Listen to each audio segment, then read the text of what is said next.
Well, hi, everybody. This is Dear Mama Sal, and we are live on a Friday lunchtime, which means it's time for us to talk about coping with our feelings.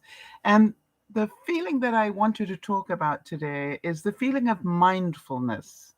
I'm going to describe a bit more about it in a second, but I really want you during this broadcast to be in the moment and to feel whatever it is you're feeling and talk about it and let's just be mindful of what is going on. It's the hot time of the year, and it's about to get a whole lot worse, and it's already catastrophic. If any of you have any new tips on how to keep cool, always welcome. And let's talk about that because people are struggling with it.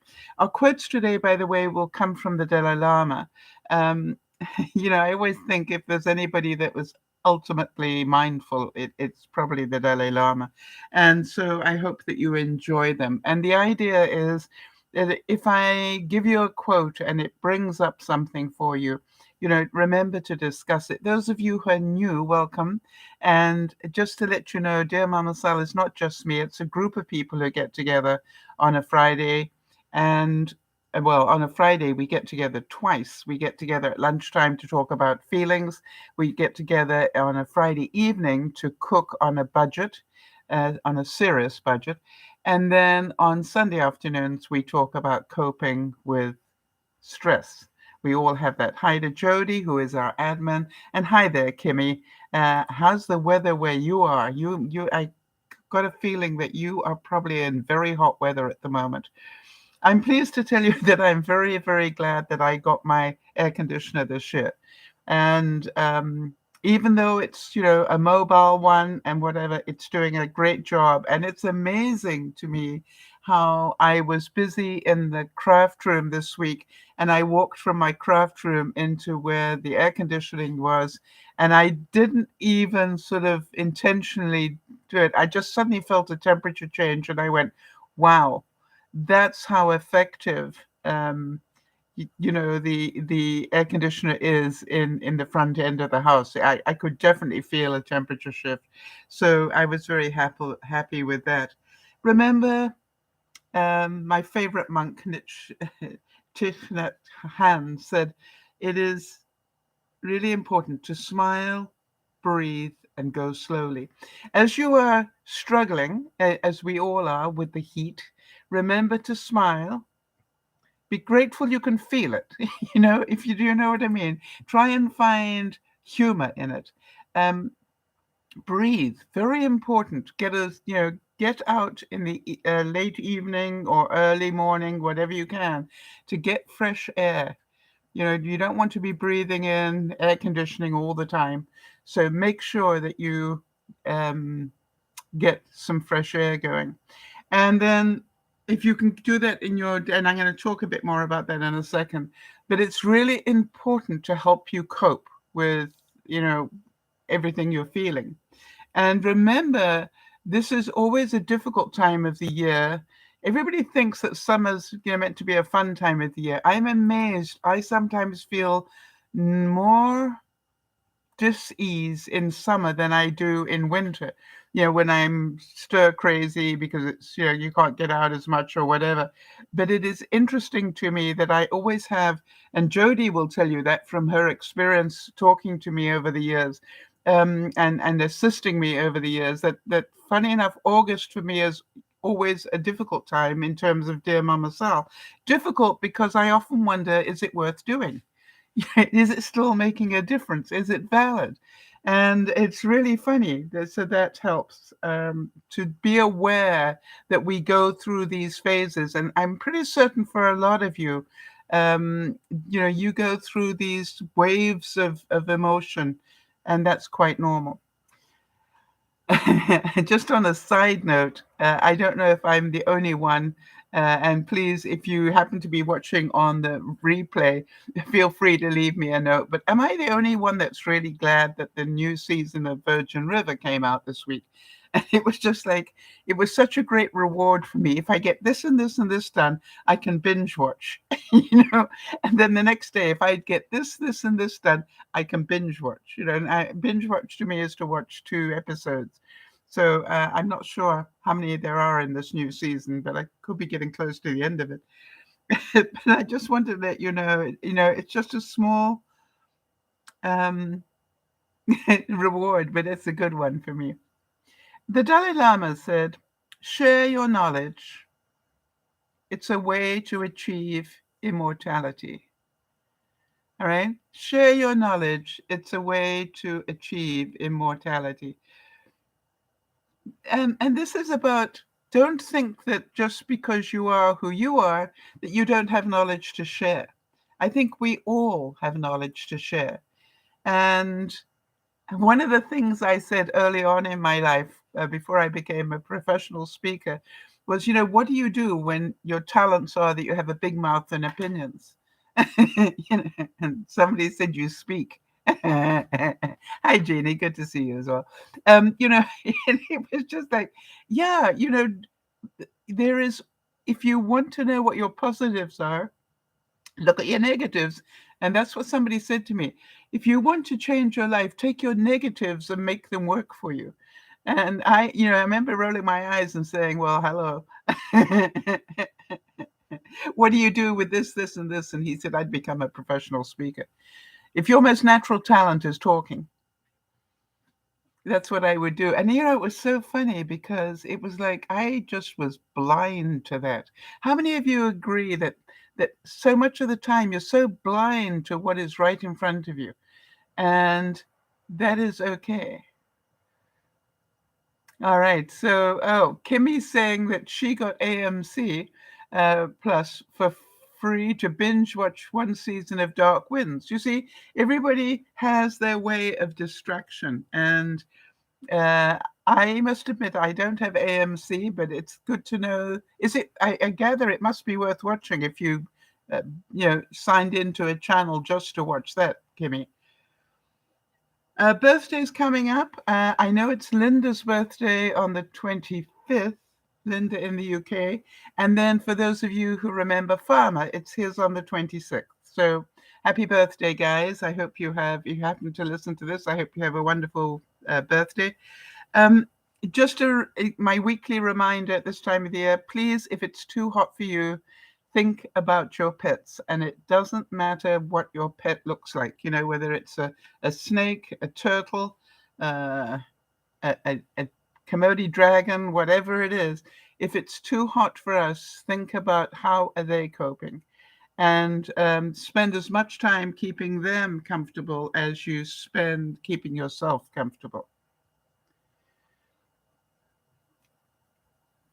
So I look at the whole issue of this time of the year and am aware that I am probably not the only one that has a bit of a downslope round about this time of the year. And if you are one of those people, please, again, let's talk about it, right? If you happen to be watching on the replay, leave me a note about it. And what I want you to think about today is being mindful. And what is being mindful? It's said that mindfulness means maintaining a moment-to-moment awareness of our thoughts, our feelings, our bodily sensations, and the surrounding environment, and see it all through a gentle, nurturing lens. Now, that's difficult to do, isn't it? If you happen to not be feeling well, for example. But if you can turn around and say, I'm not feeling at my best. What can I enjoy today feeling the way that I feel? You see, I think that the older I get, the more I realize life is really about enjoyment. It's a constant battle to enjoy yourself. Am I right? And that so many of you can say, I don't have time for that. Well, yes, you do. You don't make time for it. Jody's saying, I agree. It can be uncomfortable, but there is growth in that. Hi, Mia. Mia's saying, I struggle with that daily. So welcome, Mia. We're always nice to see a new face here. And have you been listening for a long time, or did you just happen to come across us? And the reason I say that, I'm amazed how many people tell me they've been watching the cast, replays or whatever for years and never bothered to make a comment. And then suddenly they pop on in and say hello. And it's just like, oh, how exciting is that? And by the way, it's really important that we all understand you are not alone. All right. Just because you're having a bad hair day, don't think the rest of us aren't having one. Ah, interesting. Mia's saying, I've been listening for a minute. I found you through Benji and Judy. That's awesome. So I look at it and go, it is really important for you to understand that we need to be mindful, right, of what we're feeling today. And more important, what are we feeling right now? If you had to put one word to the way that you're feeling in this moment, what would it be? And I'm going thirsty. Time for my second sip of coffee. Mm. So if you think about it, it is really important. And one of the things that we're going to be looking at is, how do I cope with my week? All right. All right. So Mia's saying, I'm feeling unsure of life. All right. Anything in particular we can help you with, Mia? Because that's what we do here. And in what way are you feeling? And if you would like to share it, knowing that whatever we talk about will stay on the broadcast. All right. I won't be editing it out. So just be mindful of that. If you want to discuss it, do, but don't put anything that you aren't willing to have people know about. Kimmy's saying that the word that comes to her mind is financial. Right. So Mia's saying, I'm just struggling with what really makes me happy. All right. So here's the trick, Mia. Something I learned a long time ago, and I really recommend it. Do you know what makes you unhappy? I don't know if any of you have ever tried this, but if ever you don't know something, look for the opposite of it. All right. If somebody says, um, what do you admire most in people? And you're going, oh, I don't know really. What do you hate about people? Right? And you'll probably find the opposite of that are the things that you really enjoy about people. And so, yeah, Mia. Mia's got a list, right? All right. So interesting. Kim is saying, I'm thinking too much about death. It started after my surgery. You're not alone in that, Kimmy. You do realize that, right? Um, we've got other people that are that are sick and struggling with stuff, and know that their mortality is front of mind at the moment. I lost a friend acquaintance last week who is way younger than I am, or was, and just it was just so scary to know that she passed in such a quick way, and it was really, really scary. So the thing to remember, Kimmy, is, do you think that I think about dying at my age? All right, I'm going to be 75 next month. And do I think about it? Yes. But here's what I know. It doesn't matter what your illness is, or what the reason is you have that fear. Uh, the truth is, none of us know, unless you have a direct line that I don't know about, which one of us is going to pass first. It is very likely that somebody way younger than me, as I found out, passes before I do. Or if those of you who have illnesses, that, if you possibly can, be grateful time and time again. Get up in the morning and be grateful for the research and medications that we have available today that were not available 20 years ago. If you'd got this going on 20 years ago, it would be a totally different scenario. Janie's saying, I'm grateful for this day. I drove York, that's her husband, to a retinologist, dropped him off, and got caught in a traffic jam. But time flew, and we returned home to air conditioning. Bliss.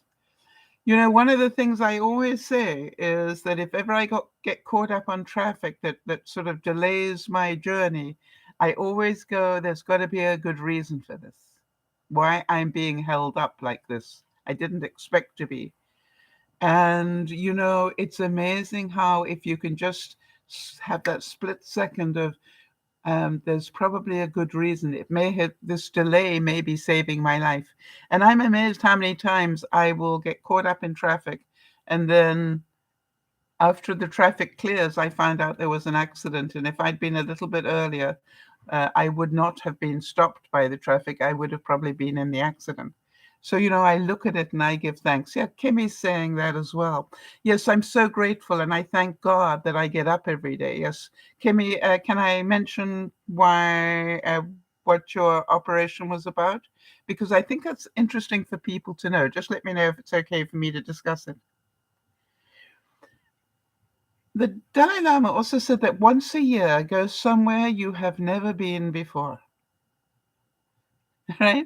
How many of you have done that this year? I haven't. Go somewhere that you have never been before. There is something about, you know, giving yourself that challenge that is really important. All right, Kimmy's given me the okay. Kimmy had a pacemaker put in her system um, last year, and you know that regulates her heart, and that's the surgery she's talking about. But as you can imagine, when she went in for that surgery, you know, she knew that they were going to, you know, put this thing in, and if it malfunctioned, then you know her mortality becomes a real issue. And so I can understand that. I think it's quite normal. I don't know if you've done any research on maybe there is a focus group or something, or a group that gets together, people with pacemakers, that might give you some really interesting dialogue about how other people cope with that feeling. I want you to know, Kimmy, that you are definitely not alone. And I am quite certain anybody who's had a pacemaker put in will relate to that feeling of mortality. And I really believe that now more than everything, anything else, it is a time to watch your mental health, all right, during the next couple of months. It's going to get hotter, and that's going to make us. How many of you get more cranky when you're too hot? All right, Kimmy's saying there is a group on Facebook. I'm sure there's more than one group, too. If you don't like the first one, maybe try another.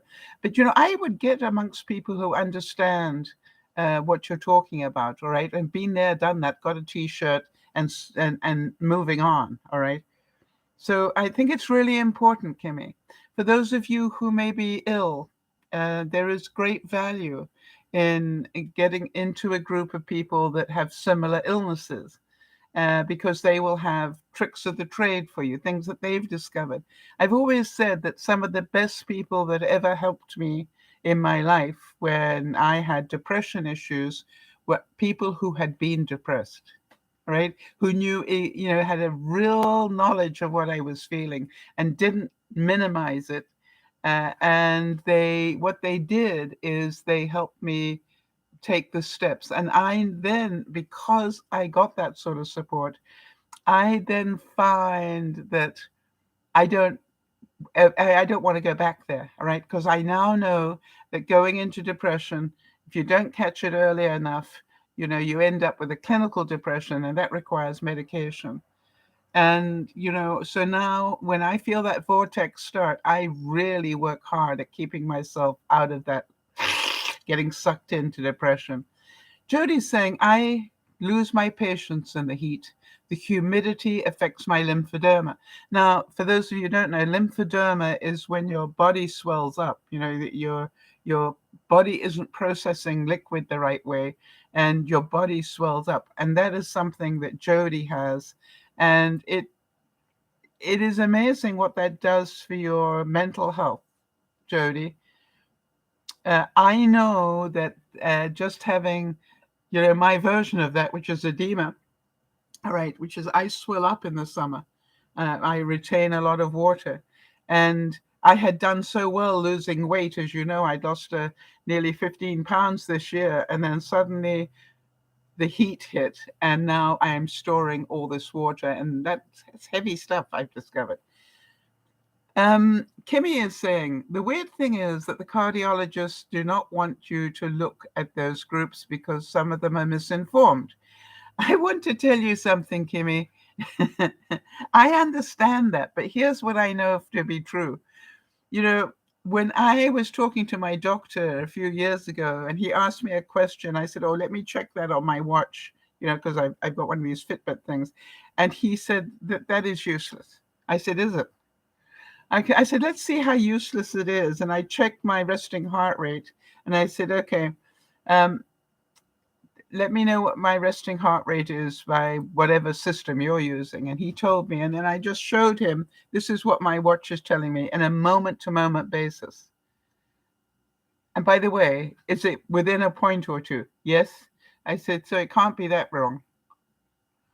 And then, the funny thing was, 6 months later, I walk into when I next, actually it wasn't 6 months because, the COVID, but the next time I went in there, guess what he's wearing?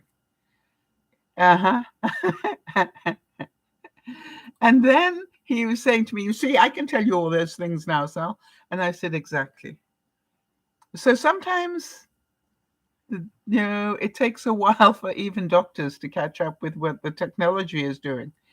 And how many of you, I haven't got it yet, but I think I might at my age, that we can now check our cardiographic information, information about our heart, just by putting our fingers on a little gizmo that costs less than $100, and it works off your smartphone, and it's just like, wow, whoever, this is like, whoever thought we would have these sort of things.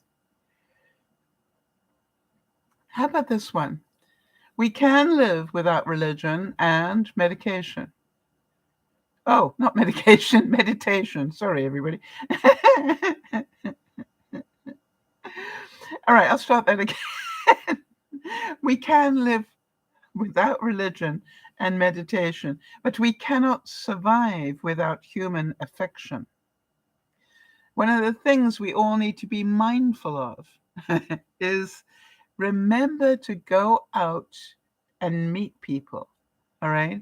I know it's nice and cool where you are, right? If you've got air conditioning, but maybe make a point of going to a mall, a big mall that is air conditioned, and just go and be amongst people. It is so important.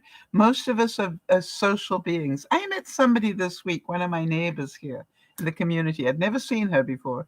And she was out weeding the bricks in her driveway. And she was out there with a knife, carefully cutting every single weed out of that. And I said, I asked permission to walk onto her driveway. And she laughed and said, sure. And I started chatting to her and I said, have you tried vinegar? Right? And she looked at me and said, what? I said, have you tried vinegar on your weeds? And she said, regular vinegar? And I said, yeah, regular vinegar. You might want to try that. I'm not saying it will work on your weeds, but you may want to just try it. Maybe put some, in a little container and just dribble some along one row of weeds somewhere, in that line there that you've got on that concrete, and see if it helps. And she said something really strange to me after we'd been chatting for about 10 minutes. She said, well, I'm not a social person. And I said, really? You could have fooled me. You've been talking to me for 10 minutes. And she said, but you're funny. And I said, oh, So it's not that you're not social, is that you like funny people and most people aren't. She said, most people are a pain, aren't they? Yes. I I don't know. I just found it so delightful. And she was 86, I think, or something, and such a delight. Know the rules well so you can break them effectively. How many of you I used to say that to my staff. It's really important that you all know the rules. Then I'll help teach you. I mean, and then I will help. Yeah, I will help you by teaching you how to break them legally. I always remember that happening to me once, where um, a client of mine asked for a particularly big favor, and I remember phoning up the um, the printing section of our business. It was a magazine publishing business, and we published about 16 different magazines. And I spoke to the guy in head of the printing section, and who was, obviously high on good stress management and all sorts of things, because you have to be with when you're printing. And I said to him, I need you to do me a really big favor. And he said, what's that? And I told him, and he just about hit the roof. He said, that's against our policy. I said, yep, but by the way, did that policy come into play? What? When did that policy come into play? He said, well, as long as I've been here. I said, exactly. So it's an old policy. All right. And you've worked for the company, what, 30 years already? And he said, yeah. And I said, so it's a 30-year-old policy. Do you think it's keeping up with our client needs? And then he said, oh, here we go. You're about to break the rule, aren't you? And I said, well, I'd like to, yeah. He said, what is it that you want to do? And I told him, and he just, again, he went insane. And he went, Sal, that. And I said, but you taught me that it was possible to do. It was one of the first things you taught me when I came to work here. And I spent an evening in the printing presses with you because I really wanted to know how it all got put together. And I really wanted to know the stress that you guys face and what causes it. Why? It makes me a better manager where I am. And he said, I wish I'd never given you that evening. Because he said the number of times that comes back to haunt me is amazing. You see, if you know the rules, you know where you can push them. You know where you can circumvent them. You know where you can do different things. And so often, from my experience, it has to do with one person. So get on the right side of that one person. By the way, I made sure whenever I went to go and watch the presses run, I I always took a very large bottle of whiskey, his favorite whiskey. And I was young in those days, and it was quite funny how many times, I was on a bad date, one I wasn't enjoying, and I got out of in a hurry. But instead of going home, I just swing by the presses and go sit and watch the presses run with the guys. And to me, to be in a series of presses that took up a whole city block, was running full speed ahead, and you knew that if there was a paper break, I want you to think about that. You've got these giant printing presses. You've probably seen them in movies and things, these giant printing presses running full steam ahead with a Sunday edition of whatever. And then suddenly there is a paper break. I want to tell you, in the split second it takes for that machine minder to hit the red button to stop the presses, the whole room is covered in paper. And I'm talking a city block worth of paper. Why? Because the break happened, but the paper is still going at full speed. And it's just not going anywhere, except it's now, if any of you have had a cat and toilet paper, you know what I'm talking about. Imagine that, but in giant toilet rolls, right? It is quite something. And, once you've lived that, when you've been there, when it happens, and realize how long it takes for them to reset the machines and then reset the adjustments and the alignment on everything, boy, it gives you a whole new perspective of life. So what does this have to do with you? Everything. Your lives were probably going along pretty smoothly, and then there was a paper break. And that paper break in your life, whatever it was, for Kimmy, it was, installing a pacemaker changed her life. Um, and I would like to think for the better. If I think about Jody, a couple of years back, getting cancer uh, changed her life and her husband Lionel's. I know for Jeannie, all right, she woke up one morning and was busy living her normal, peaceful life. And by the evening, she didn't have a house left because it caught fire and burned to the ground. You see, we all have these major paper breaks in our lives. It's not about, what was it, Kenny Rogers and the Gambler? It's not about, you need to know when to hold them and know when to fold them. All right. Because how you play the hand is what makes your life meaningful. And again, remember, if you spend too much time thinking about the past, that's called depression. All right. If you spend too much time worrying about the future, that's anxiety. So if you're feeling anxious, you know that it's because you're spending too much time what ifing the future. And I would remind you, your job is to live today. None of us know that we're going to be alive tomorrow. So live today, have fun today.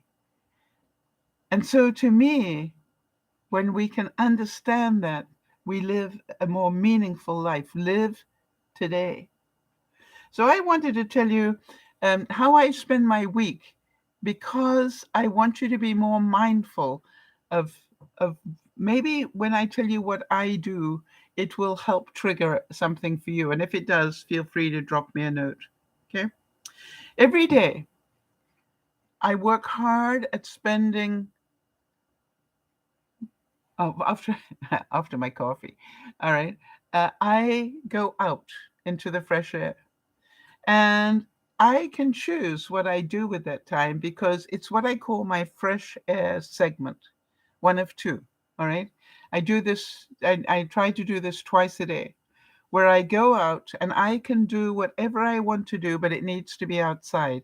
It may be, um, cutting deadheads off my flowers in the garden. It might be watering. If it's at the nighttime, I will more, spend time outside watering. It may be I go outside and clean a little bit of my siding. My big spring cleaning job at the moment is to wash down my siding. And that's a big job. I don't have to do it all in one day. I'm doing, about 3 foot sections at a time. And I've got time, I hope, to finish it. So you understand, by the time the summer's finished, I should be all the way around the house.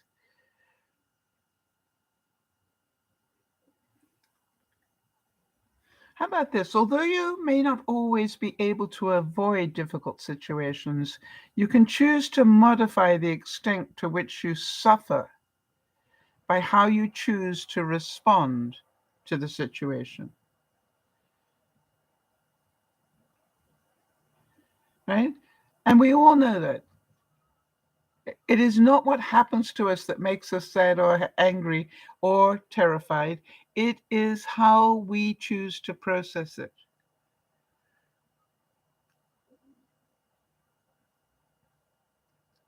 I wanted to talk about mindfulness, and I wondered if any of you know where this term came up. It started, obviously, with its roots in Buddhism, and it's a meditation is used, quite honestly, by quite a lot of health professionals to deal with depression and anxiety, post-traumatic stress disorder, pain, insomnia, anything like that. Professional athletes use meditation to improve their performance, as we know. Um, as do CEOs and tennis professionals, whatever,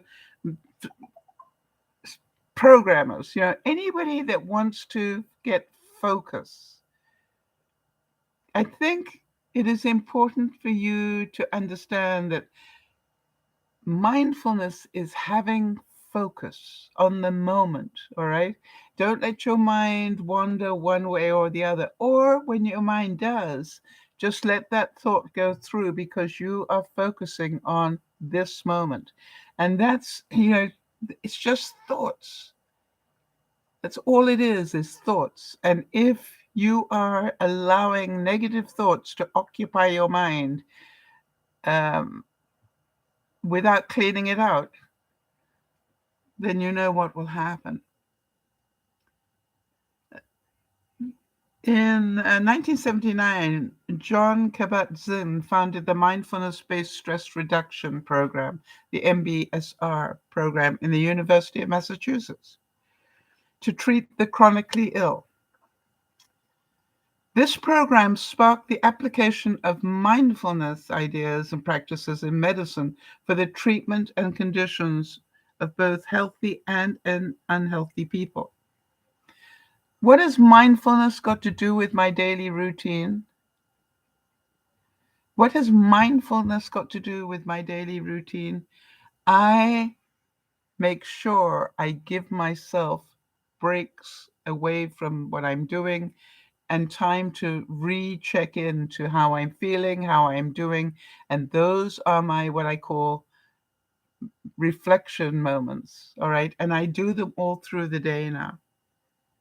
So in general, people who are mindful seek to develop 3 key characteristics. The intention is to cultivate awareness. Be aware of where your mind is going.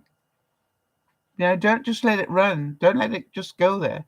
Be aware of where it's going, all right? And then return it back to the present as many times a day or as many times an hour or sometimes as many times a minute as you need to. I can't remember the exact figure. Jody, probably you can look it up. How many negative thoughts do we have in a day? I seem to remember it was some horrific figure like 75,000. And that's for a normal person who's not depressed. You can imagine how many it is for somebody who's depressed. The second pillar is that they have attention to what is occupying their present moment, simply by observing their thoughts, feelings, sensations as they arise. And their attitude is non-judgmental, curious, and kind. Have any of you had any problem with that one? Have any of you had a problem of being a tad judgmental? Maybe of yourself. And especially when it's hot, have you been even more judgmental and blamed it on the heat? Think about that. Don't blame anybody for your lack of control. It is up to you to control your mind and your temper. Don't put it on somebody else, please. I've also noticed that some of us are really good about helping other people who are struggling and pretty useless about doing it for themselves. There we go. Jody's got the figure. Thanks, Jody. She said we produce up to 50,000 thoughts a day, 70 to 80% of which are negative. This translates into 40,000 negative thoughts a day that need managing and filtering. That's no small task. Think about that. 40,000 negative thoughts a day that you're not even aware of. And what mindfulness is be aware. I'm really surprised where I was putting on some moisturizer this morning, and I suddenly remembered something from my youth. When I say my youth, from my 20s. And I thought, where did that come from? And then I said, it doesn't matter where it came from. Just know that your mind, regurgitated that one thing. Now then, think about what that one thing meant to you at the time. Were you embarrassed? Were you uh, frightened? What was it that particular moment brought up for you? You see, if my mind is throwing it at me to remember it for some reason, then I need to try and check in and find out the reason. It could be important to me. So I've learned to pace myself and to stay in a more peaceful attitude by doing what I call my rotations. The one thing I would recommend before I talk about the rotation is I write down at the beginning of the week, I write down one task that I want to complete or work on every day. One. If I only do one thing today, I know what it is. Obviously, on a Friday, it's do 2 broadcasts. All right? Unless life gets in the way. So to me, that's all if I go to bed tonight and I've done the 2 broadcasts, I have achieved my goal. Right? I have a to-do list that's probably got 300 things on it, quite honestly. But the only thing that I concentrate on is the one thing that I said I wanted to do that day. And I'm amazed. I don't know about you guys, how many times I lose focus on it. It's not a difficult task, but I keep losing focus on it. Do any of you relate to that? So what I do in my rotations is that as you've heard me talk about this before, is that every time I go to the washroom, which at my age is fairly regularly, on my way back, I do things, because I know I'm probably going to end up back at the computer. But what I do is I don't go directly back to my computer. I stop in each room or each area on my way back and try and do one more thing. All right. When I go outside, I try and tidy up one more thing, or plant one more seedling, or put one more group of seeds in. You see, I just want to do one thing each time. Jody's saying, I relate to that. I'm easily distracted and then start another project without finishing the first. That's okay, Jody. It's okay if that is your intention.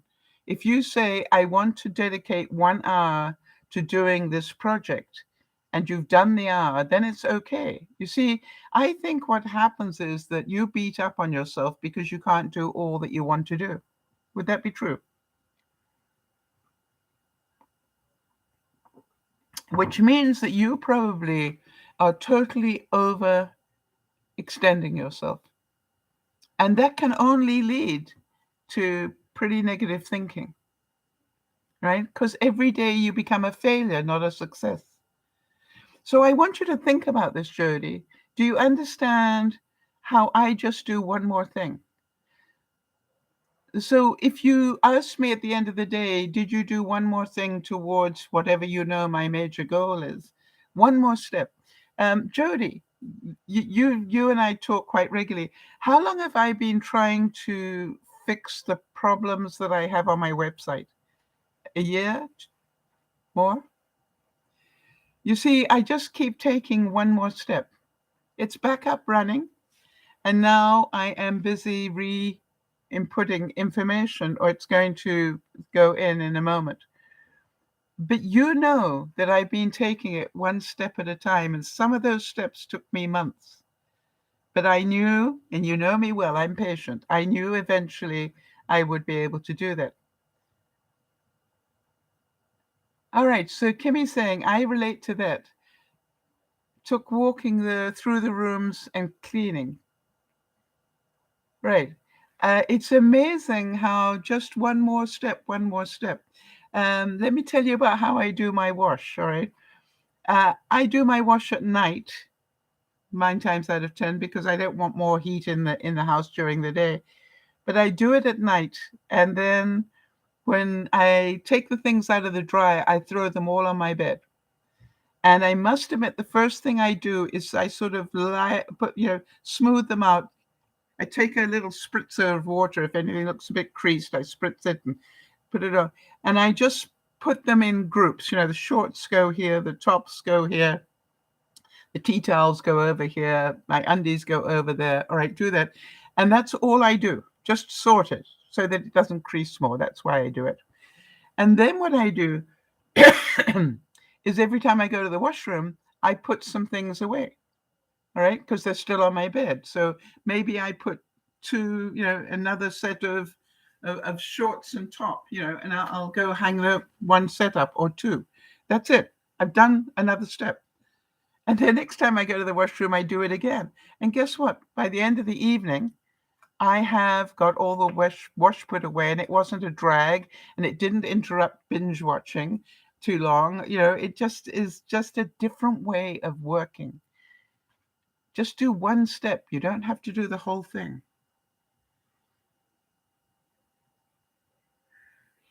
Right, now here's something that happened to me this week, all right? One of my steps, as I think you all know, is to move my computer on a Tuesday from my living room, which is where I do most of the work, and put it in my craft room. And it is very difficult to do for me. Why? There is no television in the craft room, right? And I'm used to doing things and sort of keeping half an eye on the news, or, I'll put up some, Virgin River or something, to watch. But on Tuesdays, I move the computer. And in fact, Tuesday and Wednesday, I keep the computer in the craft room. Why?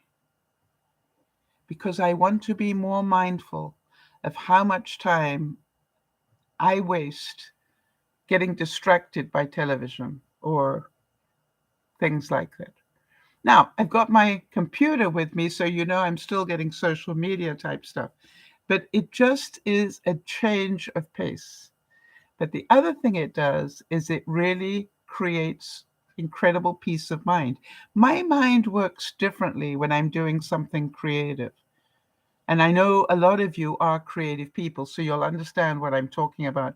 When I work on something creative, my whole mind is used creating, problem solving, um, researching, doing whatever. So let me just show you something. This week, I worked on, maybe it's better with a white background, okay? I worked on creating this, all right? You see this? And this is part, and I'm working on Christmas stuff, right? So this is just like a little mantelpiece ornament, just like that. Now, what I want you to see is how much work is in that. All right? Now, the interesting thing is, I was struggling this week to, I've got what they call a die cutting machine, that cuts stuff. But it just wasn't cutting it properly, and I was wasting a lot of paper and everything else. And what do I know? Relax. This is craft time. That's what craft time is about. It doesn't all go easily. So now then, think. What do you need to change? Because if you keep on doing what you've just done, it is going to keep going wrong. And what I did was I said, maybe I am using the wrong blade. And I decided to change the blade. And the next thing I knew, I got a perfect cut like this, and it was clean and it came off easily, and I was happy. But I want you to think about how much of that, all those little bits, do you think end up on my floor? All right? And it's then that I am so grateful for my for my new gizmo. Why?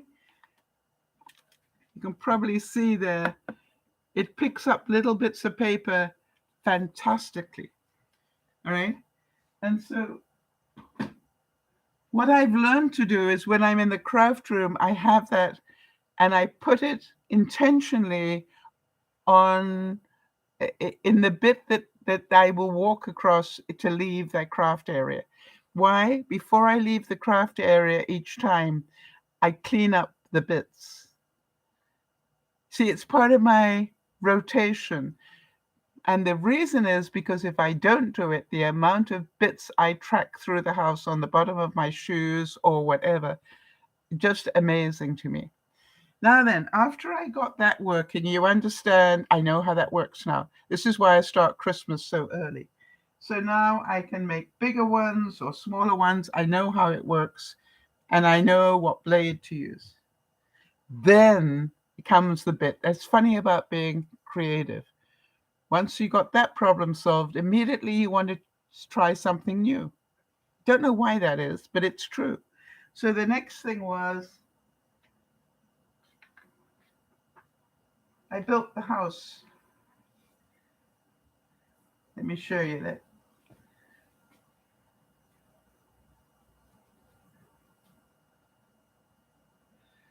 And the idea is that you put a battery type tea light, not a real one, obviously, because it'll burn, but a battery powered tea light inside.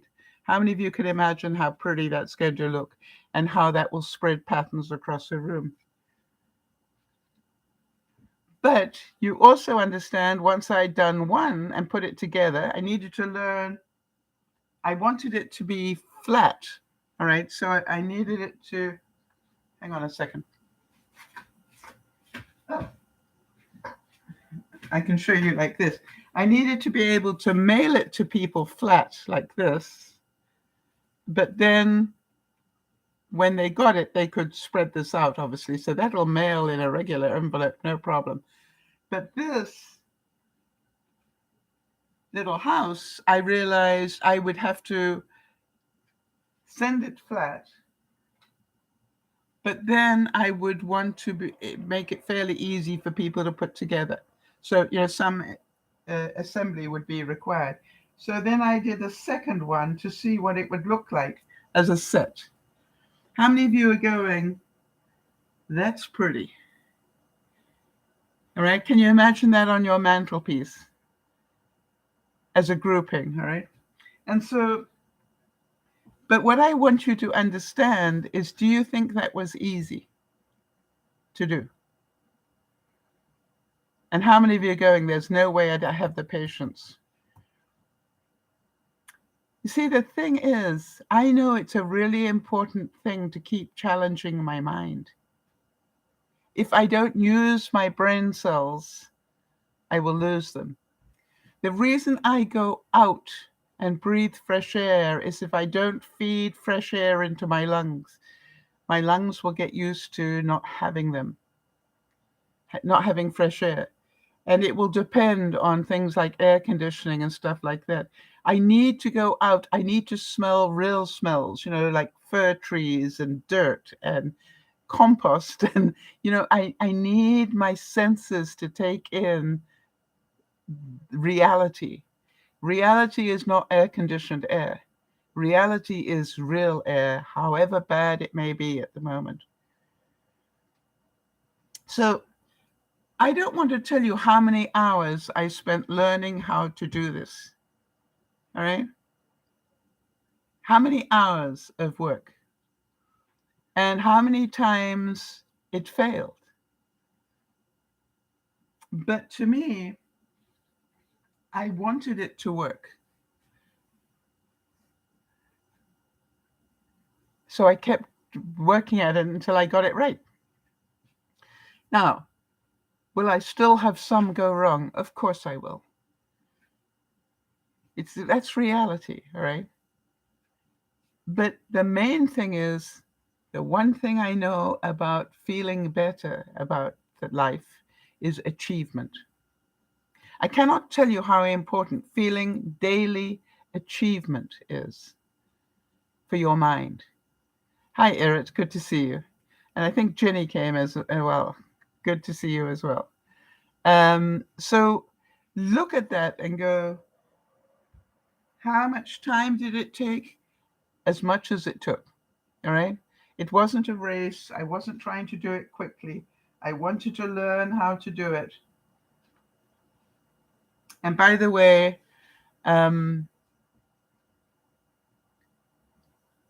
interesting. Jeannie's saying the results are wonderful.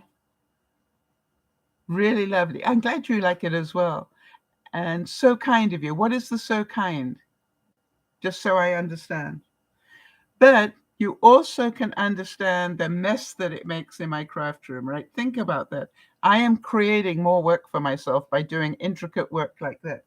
And, if you look at the sizes of the bits that fall out, they end up everywhere. So it's hard work cleaning up.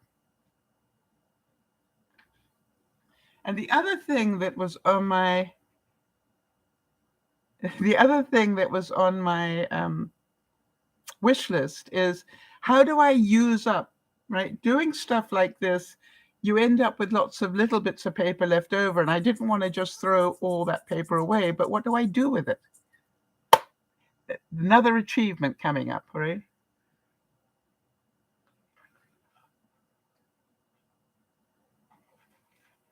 Okay, well, first of all, let me show you that you've seen these before, but I want you to see them because these are about to go on sale next week, I think. So you probably saw these cards last week. Okay, I got both sorts here, just the one. I just got the one. Hold on a second.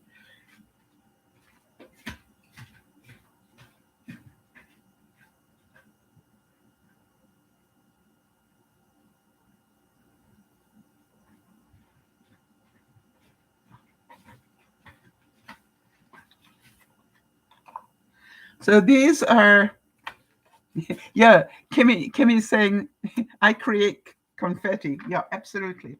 So can you imagine the white? I cut this out, but I've used a piece of paper this big, but I've got scraps left over. All right. Pretty obvious. Now this one, most of the scraps are small enough that I might just as well throw them away. What about what scraps are left over from doing this? So that's what I thought about is, can I make better use?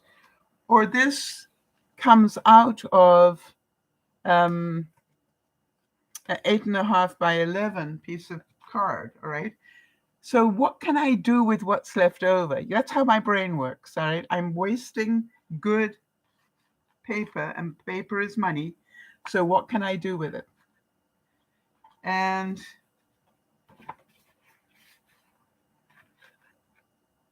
I knew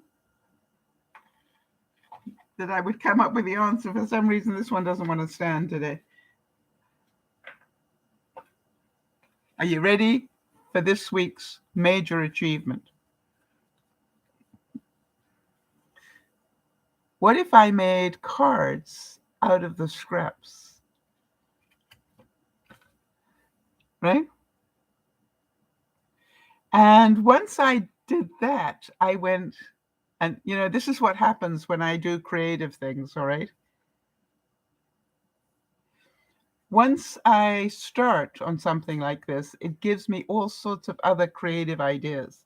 And what I want to show you is why it's important to spend time on creativity, because it's like the one will help you get your mind expanded, make your brain cells work. So once I learned how to do that, I went, that looks a bit like quilting. Quilting, I thought. Now there's a thought. What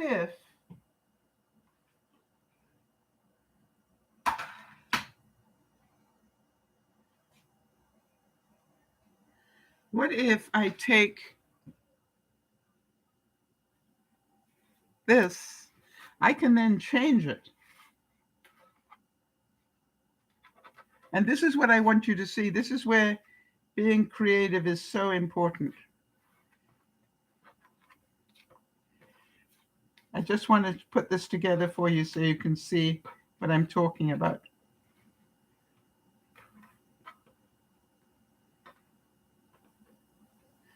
What if I turn the cards into quilts? Pretty? So you know what Tuesday this week is going to be up to. And then how much research was I doing to work out how do I do that? You see, it is really important to me that I keep challenging my mind. So this week, I will also take the next step, right? Because that's how I do things on rotation, take one more step. My next step with this, now that I know how to make them, is to make another set in white. All right? And then I'll be able to show you. So to me, part of my rotation of the week is to be creative, but Tuesday is if I do nothing else on Tuesday, I need to be creative. Does that make sense? It's like I can forgive myself for not doing anything else. However, because I find that on Tuesdays, while I'm being creative, I take out Clarence the cleaner, he's my robot, and I let him clean while I'm out of the main areas of the house, all right? So it's multitasking with purpose. Oh, it's interesting. Kim is saying that the quilts remind her of coasters, yes, that you put under cups. So, quilting is fun to do. And by the way, if you don't have a machine, hand sewing quilts are a fun thing to do. Ask Pat. Pat did so much good quilting that she ended up with a $10,000 quilting machine. Why? It was worth it to her. But I was thinking as well that like yesterday, I tried to think, what did I do today in rotation that would make sense to people? When I went out to do my first gardening thing, I planted peas and beans. Why? Because I've got a calendar up on my wall here, and it says that, it's okay to plant peas and beans at this time of the year. And I did that, all right? Just one step. Didn't have to do a whole lot. I just took about 6 of each and planted them in my, and I did them in hanging baskets because I want them to just trail. It's easier to trail them than it is to stake them up. I also did, as you know, another section of the siding, all right? So you think about that. I want you to really think, be aware of why I do this. Did I get to say I did something, one step in the garden? Yes. One step forward in the garden was I planted beans and peas. And one step on my spring cleaning was I took another segment of my siding and cleaned it. Not trying to do the whole house. My goal is just to do one segment so I can achieve results. By the way, the house is looking so much better. But the real reason I'm out there is to get fresh air. Is this making sense? It's multitasking the fresh air segment. I always end up with an achievement. When I finished on Tuesday and I could look at these, can you imagine what it did to my serotonin levels when I could look at that grouping and go, that is so pretty, all right? And the chances are, if I think it looks so pretty, maybe other people will as well. You see, it's about give yourself a chance to achieve every day. You will feel better. However, in order for me to get this up on my website, which it hopefully will happen, I need to take one more step that is beyond my pay grade. And so this afternoon, between the two broadcasts, I will be talking to my fellow, I've got somebody who helps me take another step on my website. And it's now a case of, I've done a lot of work on it, but I just got a couple of gremlins that I need to get fixed, and it's beyond my pay grade. So that's been my focus. All right. And now I've got the appointment, and we're going to do a Zoom call, and my resident nerd, is going to teach me how to do what I want to do. So why do I want him to teach me? If I get him to do it, it will always cost me money to do it. If I get him to teach me to do it, I will have the knowledge. That's the way I look at it as well. So the reason I start Christmas in July, people, is because I know the sort of things that I like to do take time. All right? I don't want to be doing this late in November and then realizing I need 6 weeks for these cards to get overseas these days. I want to have these ready, completely ready to go by October. Does that make sense? Completely ready to go by October. So then there won't be any stress. So Tuesdays and Wednesdays are my days for creating, problem solving, and getting lots of achievement. It was so strange to me when I realized that most Tuesday evenings, I'm not being funny, I work at it for about 6 hours. I forget to eat. I forget to do everything because I'm so focused on solving the problems and creating and getting the achievement. And I have to remind myself, my gosh, it's now this time. I need to eat something. But, I'm eating, and where do I take it back to? The craft room. Why? Because, what if I did da da da da da da? I am so focused on what I'm trying to solve, the problem I'm trying to solve. It's just like overwhelms me, but in a nice way. Well, now that I've got this bit, a center bit done, can I make a house to go either end of it? How do I do that? It is so amazing. Or now that I've worked out how to make a checkerboard from the scraps of paper, what if I make quilted cards, right? And then once, and it's just like, it's amazing how the one bit leads to the other. But it's okay for me to do that because it's Tuesday. That's the point I'm trying to make. To me, Tuesdays is, as long as you're being creative, you can have as many wild ideas as you want. This is your day. Do I still have my fresh air segments? You bet, because I need to get up and walk every now and then, get the circulation going. All right. But how many times am I doing the next bit of siding thinking, what happens if I, there is something about doing things in rotation, right? That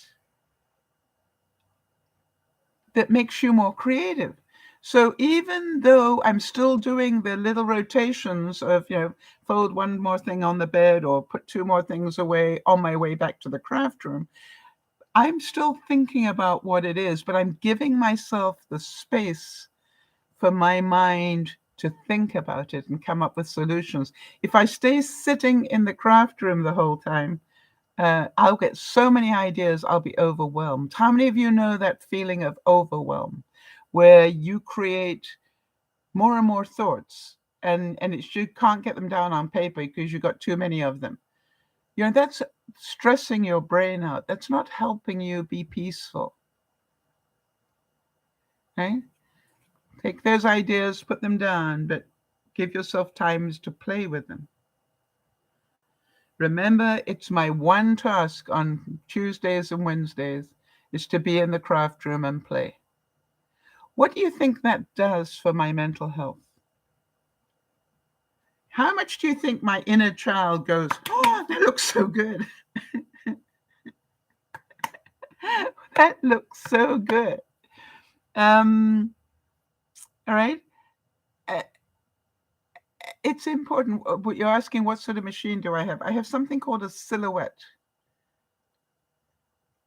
Now then, what about Thursdays? Thursdays is my DearMamaSal day.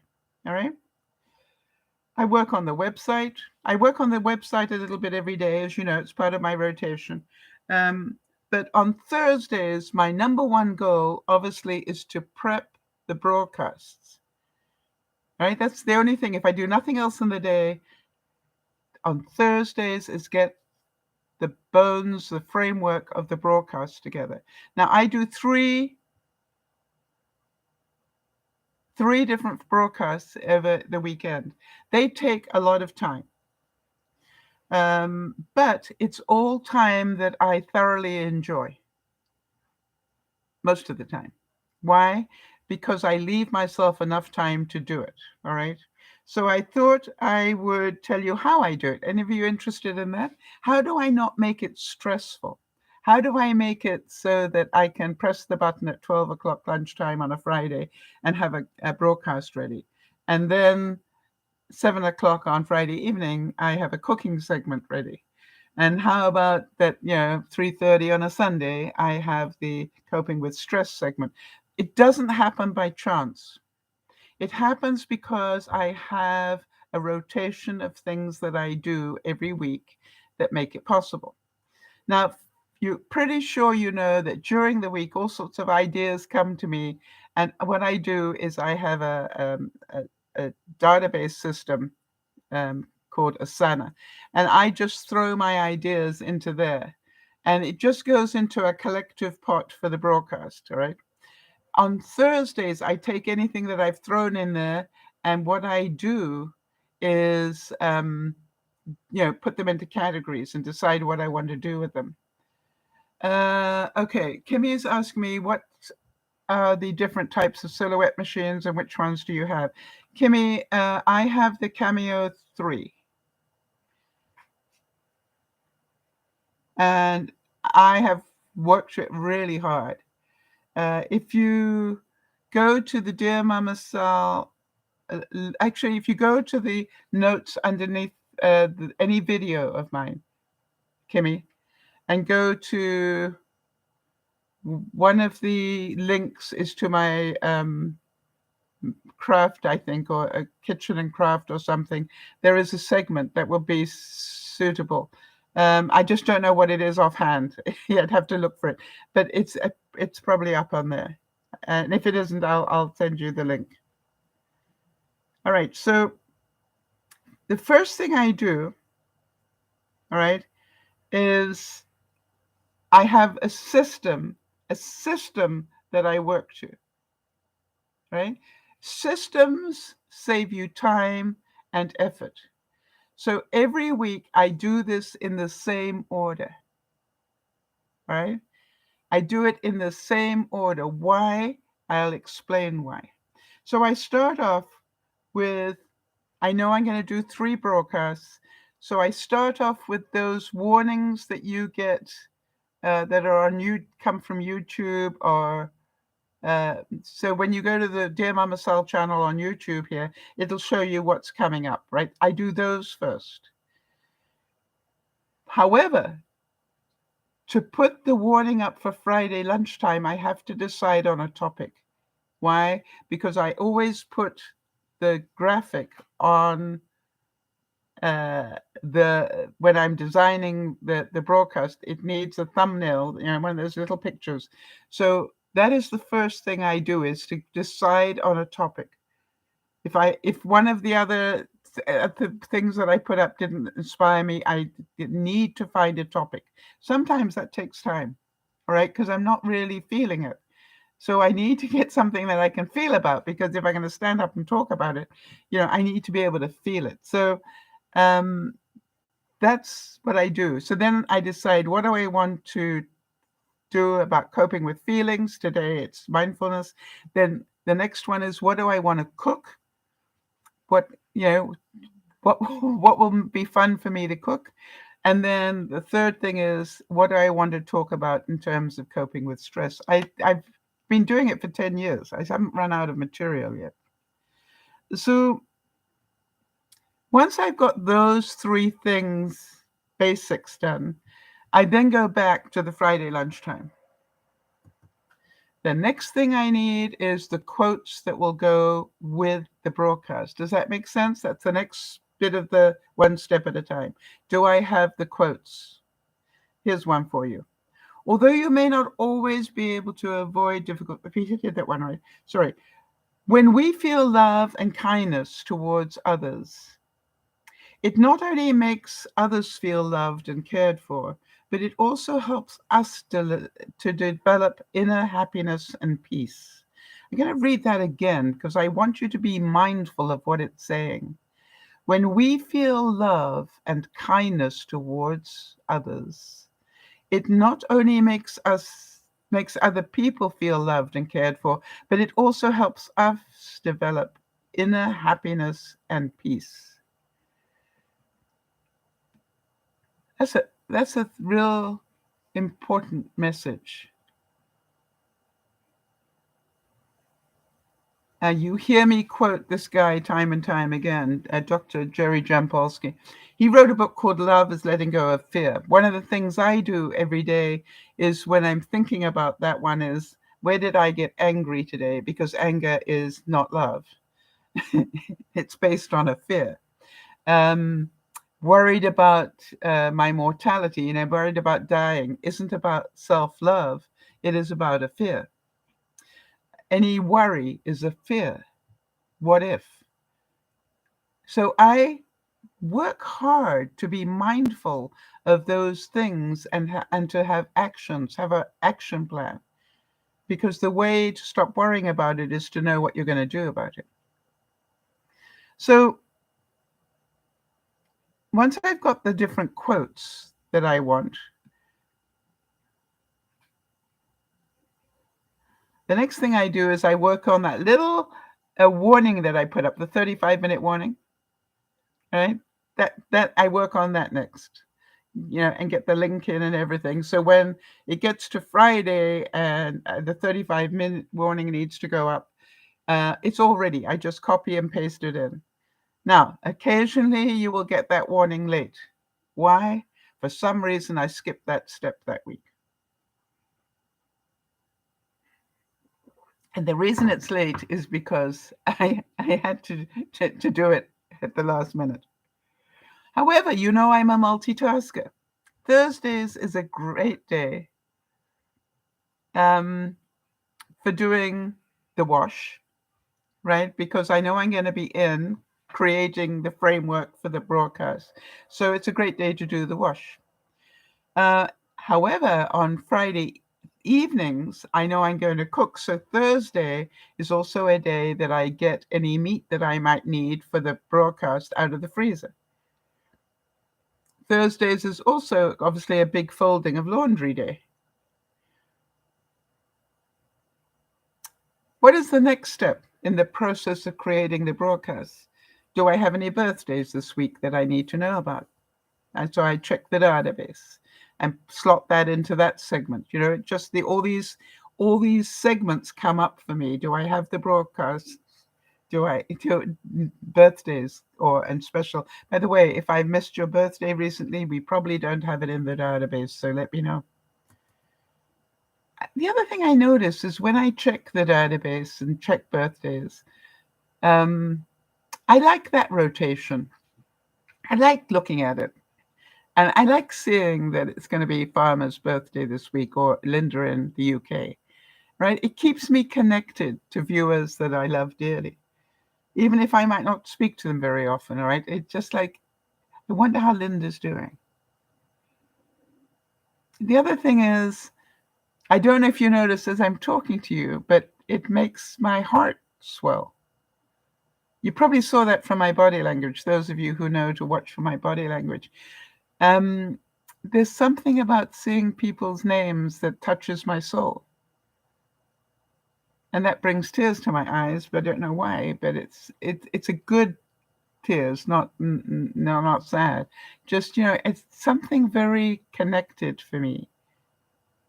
Or I see an anniversary, or maybe it's the anniversary of a passing of somebody they love dearly. And it's that moment that I pray that their memory will be a blessing for them.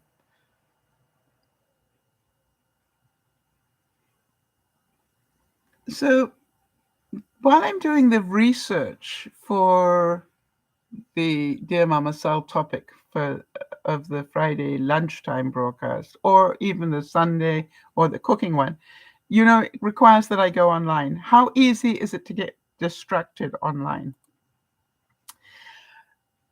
Online is designed to distract you. Then you think about it. I want you to really get a grip on how much time you waste online.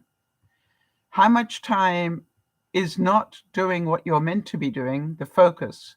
It is because then you saw some little teaser clickbait thing and you followed it. I was horrified when I got really mindful. Yeah, I made a point of being mindful every time I got distracted while I was trying to do research. Now, it's fine if that is what you're trying to do. It's just entertain yourself. But if you're trying to get something done, be mindful of what is distracting you and limit it. Does it make sense?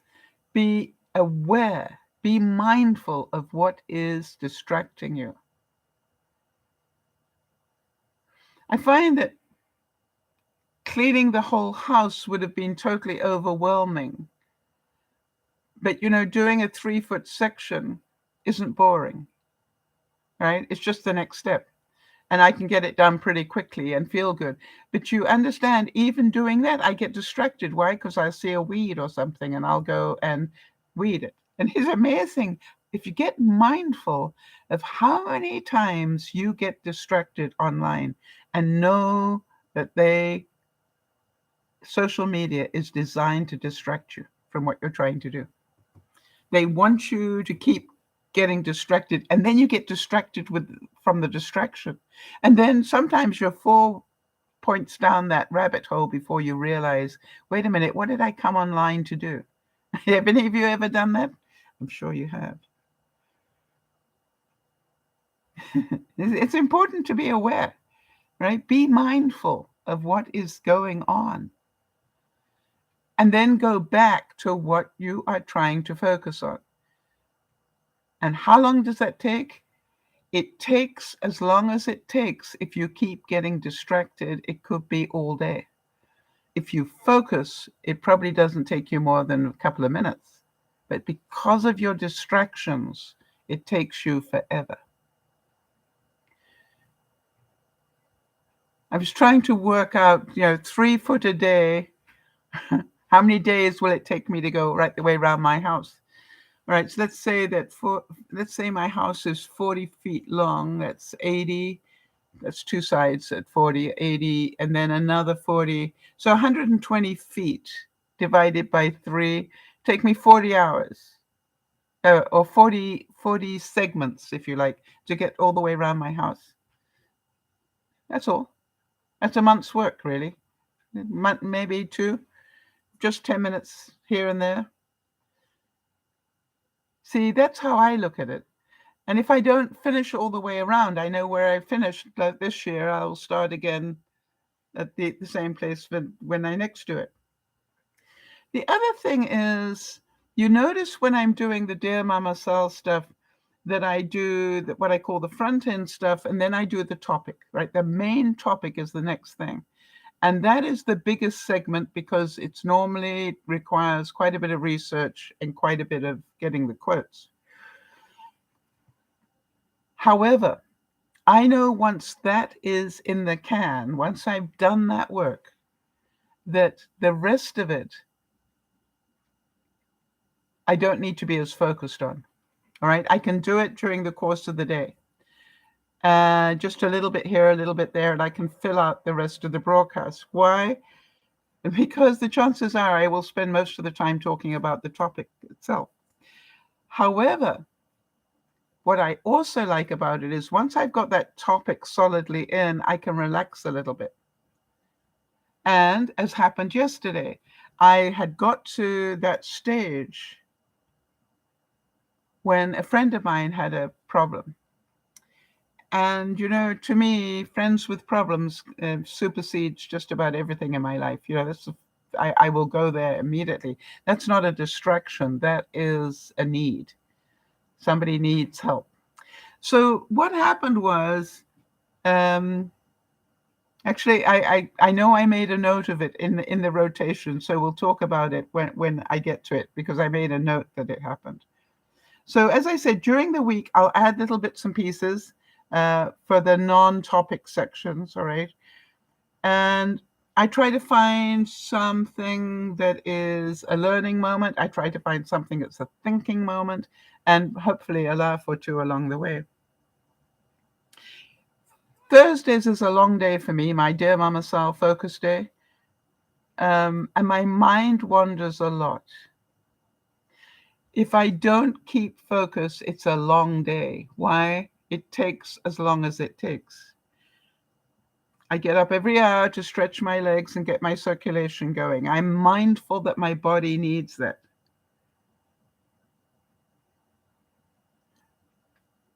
Then after the lunch broadcast, I have 5 hours before the evening broadcast. And I actually plan those 5 hours as well. Why? It is important to me to keep them as clear as possible. All right. I don't want to have to do things in that 5 hours other than prepare food and stuff to get ready for the Friday evening broadcast. Does that make sense? So I need to clear the decks on Fridays, keep the decks clear. However, my website guy needed to talk to me today at 3:00 or today. And I said, well, you pick the busiest day of my week. You've got a time slot in here. I could put you in there. And normally I keep it free, and I'll explain why. Normally I keep it free, but for the website and the urgency of this, I made a 3:00 appointment. Normally what I do in those 5 hours is I probably will go out and enjoy the garden a little bit, get a bit more fresh air, right?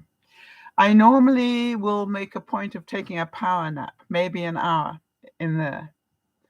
I will get all the ingredients together for the evening broadcast, right? That's why you see when we start, and the rainbow. I like to have all the different colors of vegetables ready.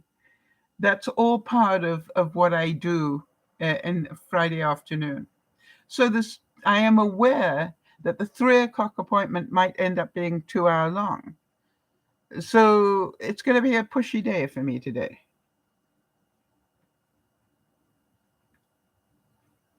How about after the Friday broadcast? I want to tell you, after the Friday broadcast, have you ever had a balloon and you just let it go all around the room? You know, you blew it up and then I want to tell you that when I close the Friday night broadcast, it is, I've obviously got food ready to eat because I've cooked it during the broadcast, but there is also that feeling of total let go, because now I don't have another job to do until Sunday. So this is when my sort of me time starts.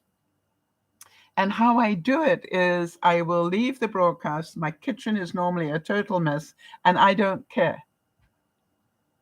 I literally don't care. The most important thing I can do is to go and get off my feet and rest. So I do that and eat my dinner. And that's what I do. And then my rotations on a Friday evening, I know I'm probably going to binge watch something, so I'm going to be up until very late. Then my rotation when I get up is to bit by bit clean up the kitchen. I don't have to do it immediately. I don't give myself that pressure. It's called, by the time you go to bed, whatever time that is, have the kitchen clean again. All right. And, sometimes I go to bed really late in a Saturday morning, early in a Saturday morning, rather. But it's the one last thing. Yeah, it's my one focus on the rotation is the kitchen. Get it tidy. See, when I focus on one thing every day, it's not that I only get one thing done. It is, if I do nothing else, let me have this achievement. It's important to me. If I do nothing else, let me get this achievement. All right, Jody says, Sal, you're masterful at the art of balancing, and I've learned so much. My routines have changed for the better. Yes, that's what I'm trying to get to, is I'm very mindful. If I don't have a good balanced routine or rotation, right, I'm going to have to spend a whole day doing housework. I mean, hello, who wants to do that? I don't. So to me, I do my housework in rotation. I am gone back to starting to unpack those last boxes. But guess what? It's one thing out of the box every time I come back. One thing out of the box. All right? Not clear the whole box, just take one thing out. I know that every little bit helps. And I've got the rest of my life to do it. But my life might not be there tomorrow. The other thing is, remember I was saying that I concentrate on that topic to get to that topic section and get that finished. Because if there is a distraction, I've then got enough time to continue to work later, right? And the other thing is, you all know I have this mantra in my life that says it takes as long as it takes. How many months did it take me to find the pattern that I wanted? You have no idea how long it takes to look through all sorts of things until suddenly you go, that's pretty. I like that. I thought the house was really pretty. Jody noticed immediately the little wreath on the door frame. Is that cute? Now, there's another bit coming. What I realized was it would look really cute as well if I could have vellum behind the windows, right? So you couldn't see straight through it like that. So that's what's on order now. I'm waiting for it to arrive. That's the next step. Vellum being that very thin, like tracing paper. So it'll look like they will look like windows. And the next step that I also thought about, will it look better, right, is what if there is white behind these here? I don't know. I just make work. But, sometimes you end up with a better project, right? One step at a time.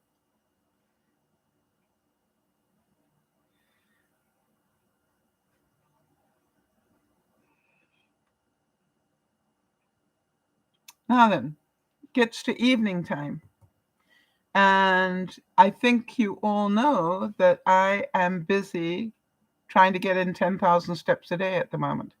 Who knew that that was possible? Well, I've got Billy, the little mini bike, and I've got a new routine. And the routine is when I binge watch, I sit and pedal with Billy. And that to me is part of my routine now at night. And not only do I try to make it up to 10,000 steps, but after midnight, I try and put in a couple of thousand before the day starts. Before I go to bed, I try to put in a couple of thousand between midnight and whatever, so that when I start the day, I'm ahead. Now, how am I doing today? Yeah, not very well. I've only got 3,000 steps in today. But the achievement is this. I do it. I'm okay if I have one or 2 days that I don't make it because life gets in the way. But I aim to get an average of 10,000 steps. So let's see what a difference it's made. I know I talked to some of you about this last week.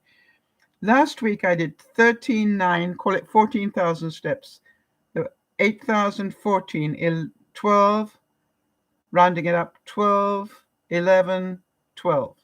I did 83,000 steps last week. This week, I've done 16 and a half, no, 16 and three quarters, 13 and three quarters, 11, 5, right? And then I did 10 and a half yesterday. So you understand my average should be 10,000 without any problem. But I'm not sitting there being bored. I'm sitting there binge watching. So I found the ultimate thing to do to help my health segment. All right. And I now do it while I'm binge watching. I am mindful of how many steps. However, there's another thing I'm mindful of. I'm mindful that all the time I'm doing that pedaling, I have this screen up. Why? It tells me how many steps have I done, but also it's tracking. Then if you can see that, it also tells me what my heart rate is. Now, here's an interesting thing. Did you know? Have any of you ever thought about the fact that good exercise is when you push your heart to work harder into, first of all, fat burning stage, then into cardio stage, and then into peak, right? And you know me, I sat there one day and I went, then why do they tell you to reduce your stress, which pushes your blood pressure up into peak? And have you ever thought about that? So I did. So then I did the research because that's what I do, right? I go, I need to check that out. You know what happens is that when you're exercising and you go into that, it's all positive stuff, right? You're releasing positive hormones and things. Obviously, you get achievement. That feels good. That's releasing serotonin.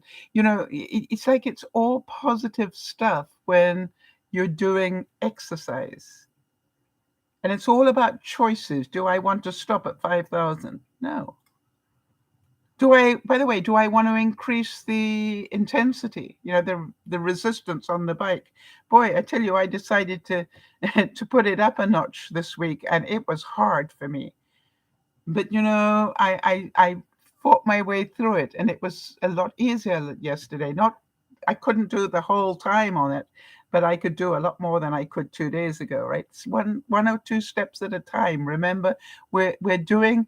Remember, I talked to you about the book called Atomic Habits. What it said is keep trying to improve by 1% every day, right? Keep trying to improve by 1%. So I'm going, if I only did let's say the first day I clicked it up a notch, the resistance was higher.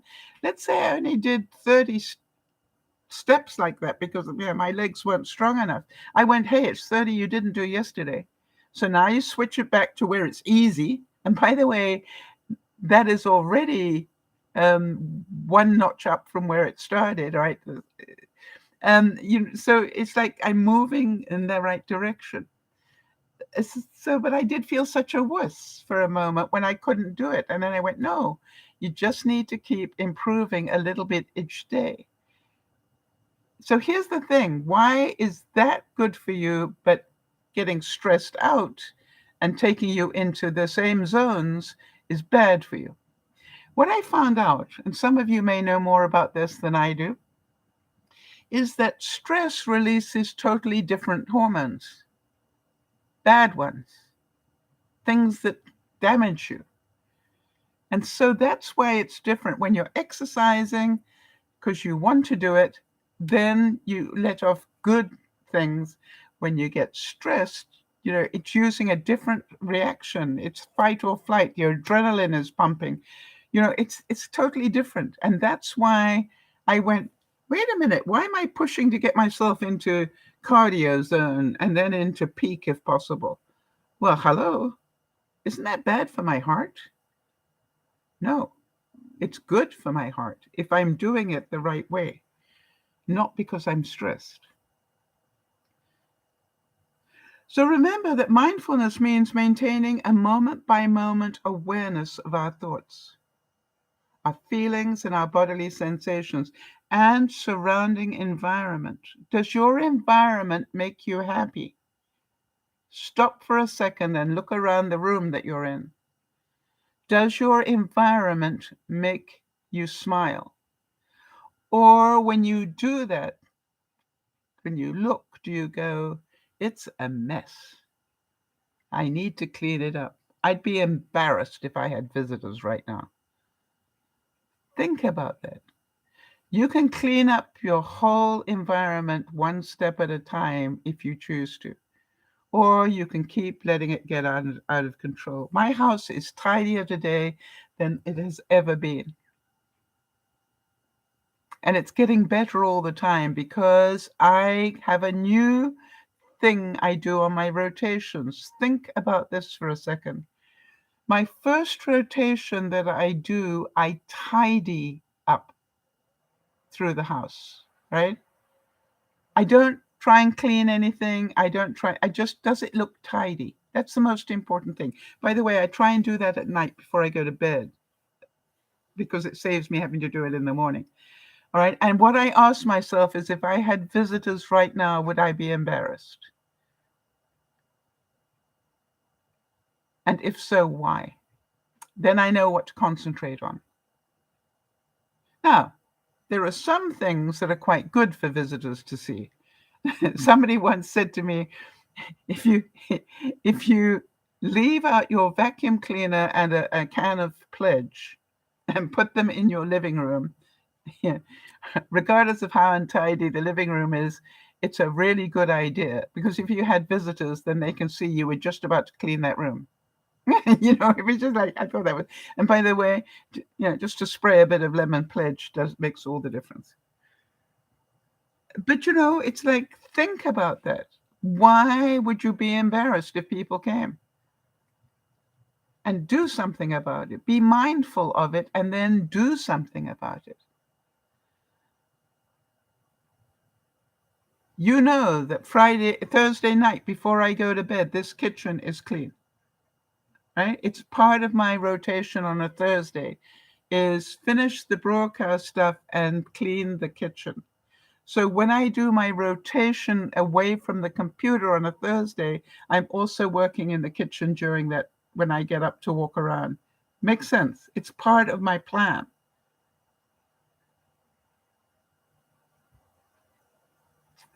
You know that gathering flowers from the garden is part of my plan on a Thursday, right? What have I got that's flowering this week that looks pretty? My experiment this week, right? Did you know, because I didn't, did you know that impatiens grow beautifully in a wine glass? Mine are getting roots. What have I found out?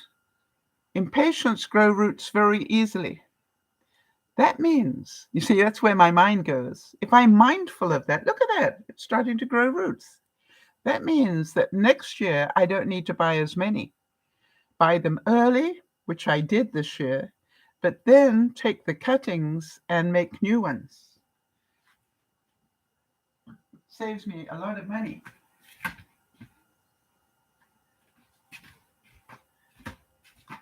And these got such nice roots that I planted them. And it'll take a while before they start blooming again, but you understand, it's all about experiments, and some of the experiments really work.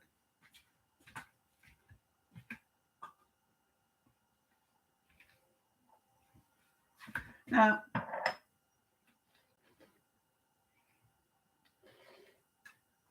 okay, how many of you remember this is the bottom piece of a piece of celery? Doesn't have any earth in here. It's just busy growing on my special system here. But these leaves I use for decoration, and when I'm cooking, when I want some celery, I just cut some of this. But look at that. I don't know if you can see it. Hang on. Can you see there's a brand new little shoot coming up?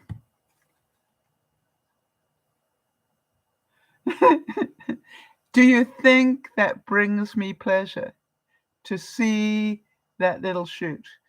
And here it is. in its self-watering system, no earth, just growing in water. And look how big it's grown, and now it's getting. Now, understand what I'm looking for is, can I do this in the winter? Can I get them working well enough? And then can I keep it going through the winter? You know, that's my experiment. Because if so, how much money will I save on celery next year?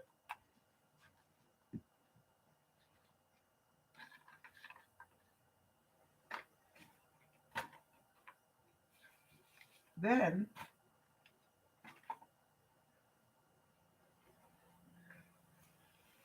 remember my aero garden type thing. All right.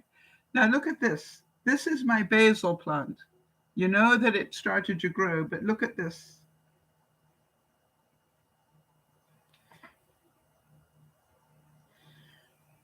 These are the roots that it grew. All right. So now, Jody will recognize this bottle.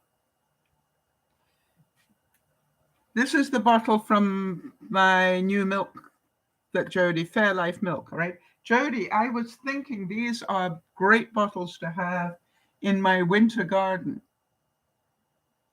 So now I'm doing the experiment. Can I keep the basil alive hydroponically? This has got plenty of water in it so it can get big and strong. However, it was much higher. So what I did was I cut off a bit from the top. And I put it in water because I wanted to use it when I was cooking last week. Guess what I found out?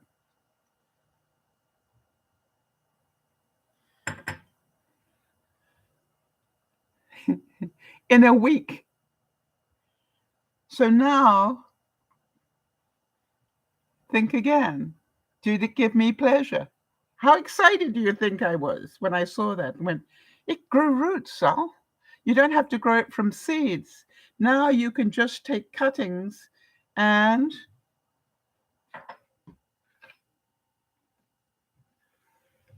I can take those cuttings and start another one of these.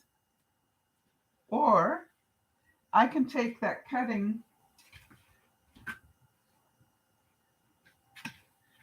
put it in a pretty pot. And the next guest I have, I could give them a basil plant to take home. The cost is getting the nice containers.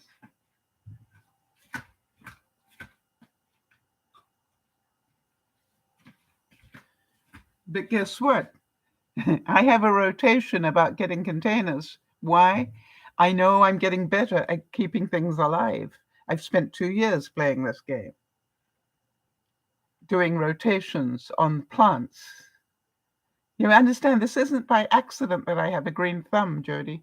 You know how many failures I had with that aero garden thing before I started to work.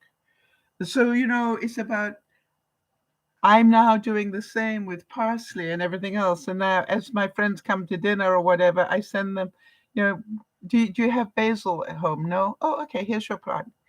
Just keep it alive by watering it every now and then. Yeah, Jody's saying you've worked hard. Jody, get real for a moment. Did anybody force me to work hard on learning how to grow my own stuff? Or did it bring me huge pleasure?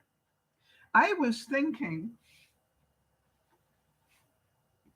oh, and by the way, I had to take this one out of the garden, the aero garden, because it grew. This is a pepper.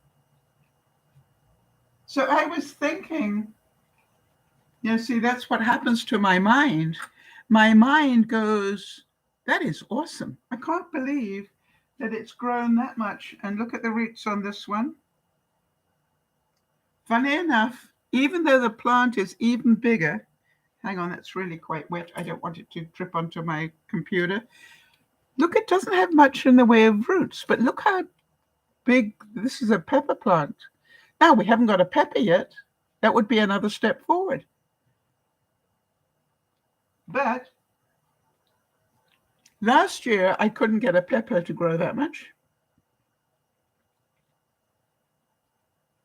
So I'm doing something right. Do you know what else gave me joy? You remember when I showed you my lettuces?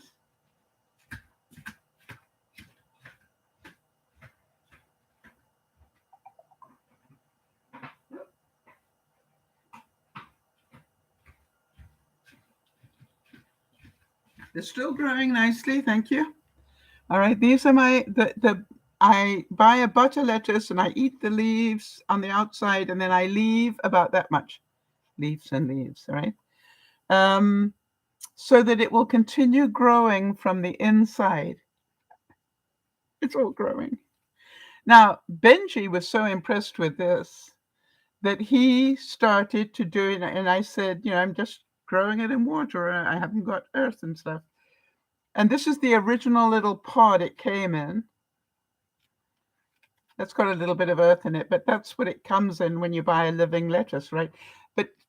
But he was so amazed by this that he immediately started to save his butter lettuce, and then start to try and grow it. And the first thing he sent me, oh no, what I said to him was, you may want to consider keeping them in the fridge overnight. And he said, why? And I said, lettuce likes cold weather. Not freezing, but it's a spring and an autumn thing. It's not a summer thing. So, or as long as you can keep it cool enough. Now, obviously, I've got it cool enough that it's still growing beautifully. All right, you can see that it's looking much better than last week, even. Now, Benji sent me a picture, and one of his shot up a stalk with 2 leaves on it. And he said, is this what it's meant to do? And I said, no, that means it got too hot and it bolted. It's called doing a bolt, where it sends out, it says, okay, the weather's getting too hot. Time for me to seed myself. So it sends out a strong stalk with a couple of leaves on it. But basically what it's doing is getting ready for the seeds to form. But as long as it looks like this and they're all still growing on the inside, it likes the weather. It's cool enough in my house, thanks to the air conditioning. Couldn't do it last year. Why? It would have got far too hot. Close to 90 in my house last year, right? So you understand the difference. Learning moments. They do look quite strong and they do look quite healthy. So how many of, what I'm trying to work at, how many of these do I need to be self-sufficient?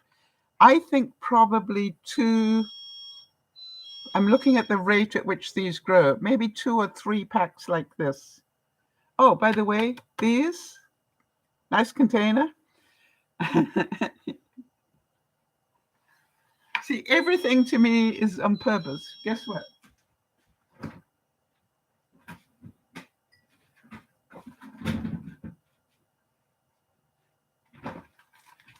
I buy my grape tomatoes in this container. Why? I love the containers. All right, now here's the moment. Okay, this is how I bring joy to my life.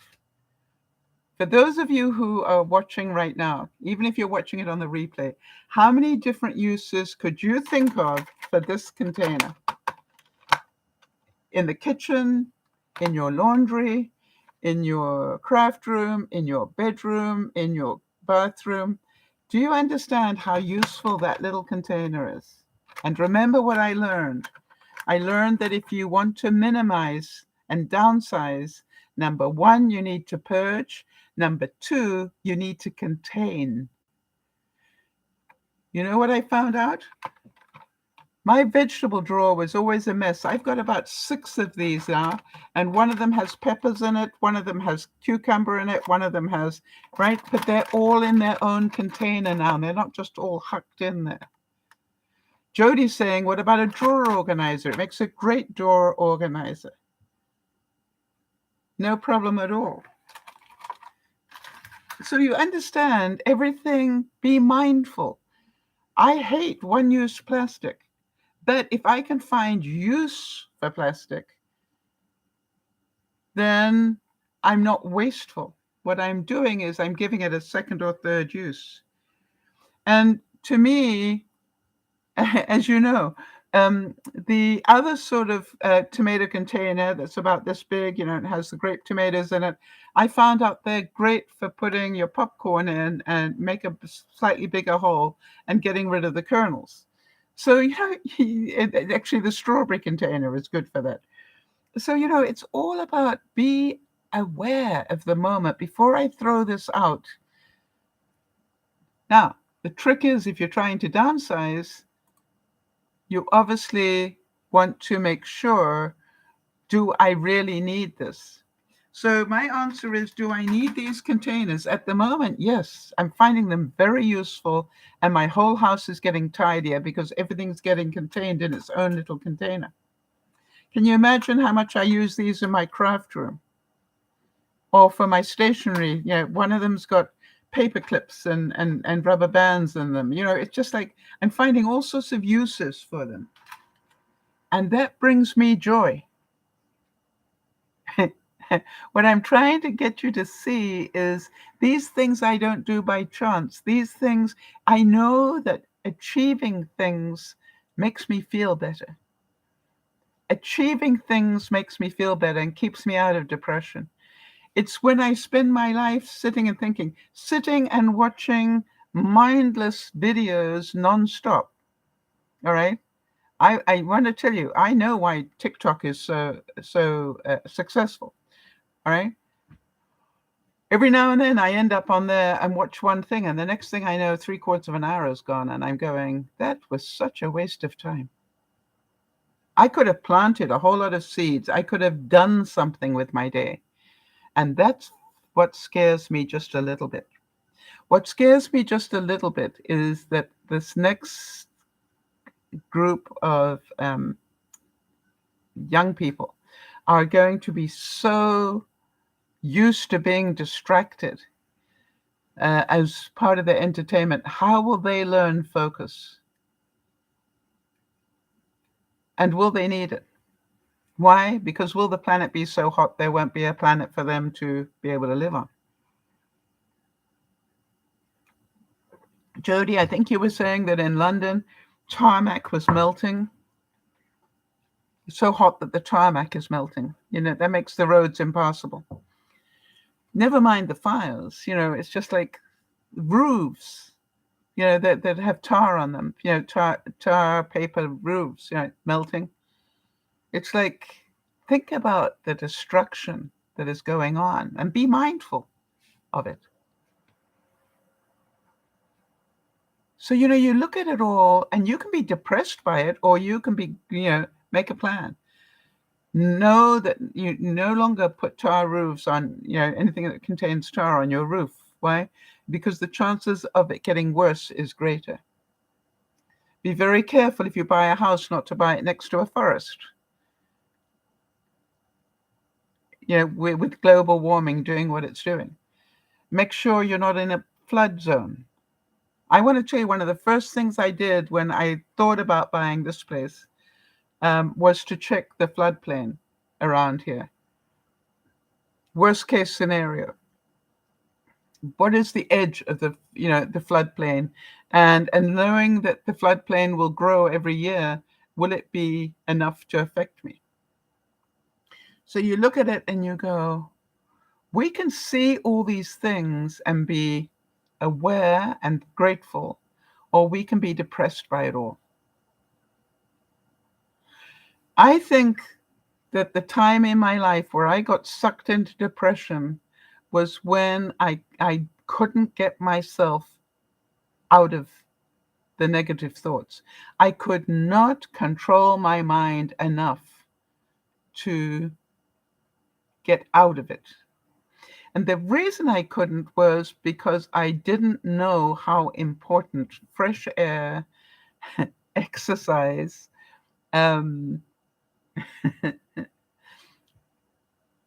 creativity, nurturing, all the things that I do, not because I have to. I'm retired. I choose to do these things now. I choose to do Dear Mama Sal and all the research. Gosh, it brought me so much joy. All right, if you think about it. How much fun have I had creating this stuff? How much I didn't grow plants to show you guys. I grew plants because I wanted to become self-sufficient. Did I think I'd learn it in a year? No. I know it could take me some years, but I'm getting a lot better. If that gets a pepper on it, we are away to the races. And again, I know that I use a pepper at least 1 or 2 peppers a week. How many will I need? How long will it keep, giving me peppers? All those experiments need to be done. But the basil, I'm using basil a lot more. And now I can have little basil. Has everybody got room for a little basil in their kitchen? You don't have to have a big one like mine. And it all started, if you remember, it all started with Spike, the spinach. How many of you remember the day I planted Spike the spinach and it came up and I was so excited? Look at the width of that stem on there. And I keep him in the same pot and he's still, all right, he's still self-watering, little bit of string in there. I've got all sorts of moss and stuff growing, but this is really how important nurturing is. Now, here's the thing. How do I keep him growing? Don't know if you can see, but can I get it close enough without spilling something? Where is it? Okay, right here. Okay, I tell you what I'm going to do. I'm going to what I keep doing is I keep taking off this tiny little seed. Hang on, how do I do this for you? Can you see this? All right. It's got a couple of them. And here's another one. About once a week, I take them off. See this one? Why? It's trying to self-seed. And what I'm telling it to do is don't self-seed, keep growing. But if I don't deadhead the little things that it's trying to create seeds, it won't keep growing. How many bits of spinach have I taken off here? And you're going, but it's not big bits of spinach like you buy in the store, Sal. I live on my own. Guess what? A couple of bits of spinach is what I need. You understand? I don't need a big plant. That would be wasteful. I wouldn't be able to use it all. I am eating a lot more basil. Why? It's growing really well. I need to get rid of those leaves. But how much joy have I had? How much joy does a tidier house bring me? You see, I'm mindful of all of that. If I thought about having to weed the whole of the garden tomorrow or this weekend, I would overwhelm. What do? I'll show you what I do. Hold on.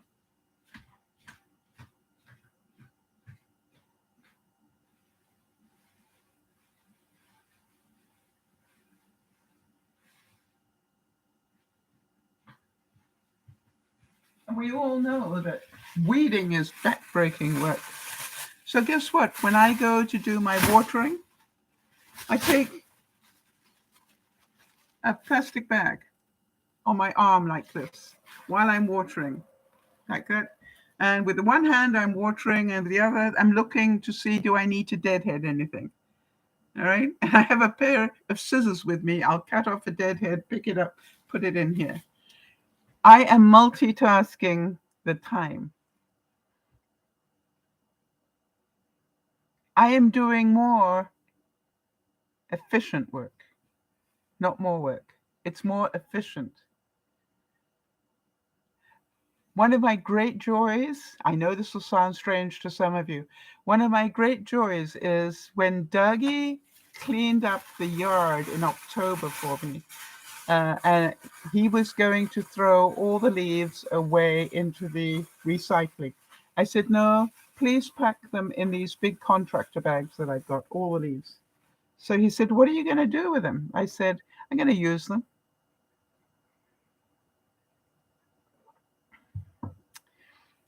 I will put green stuff in on my compost and a handful of dried leaves. Why? You need green and you need brown in your compost. Right? It gives you different things. And the worms will eat through the brown to get to the green. So you layer it. And then I have a layer of paper from the cutting machine.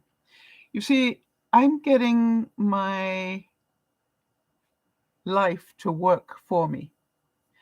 The amazing thing is that when it came to winter, I had mulched up the leaves into, very fine bits, and I used all those leaves to create mulch around my plants for the winter. By the way, over the course of the winter and the spring rains, those leaves started to break down even more and became earth. So what is it giving? Fresh nitrogen, fresh stuff to the garden. You see, you can make life fun. And how much does it please me? By the way, you probably want to know, of all the leaves that we collected in the fall, I have about this much left. And the new leaves will start falling probably in a month, or start falling in a month to 6 weeks, right? The first of the leaves will start dropping off. So I was right. When I do a planter, in October, I turn my planters onto tarpaulins, all right, a tarp.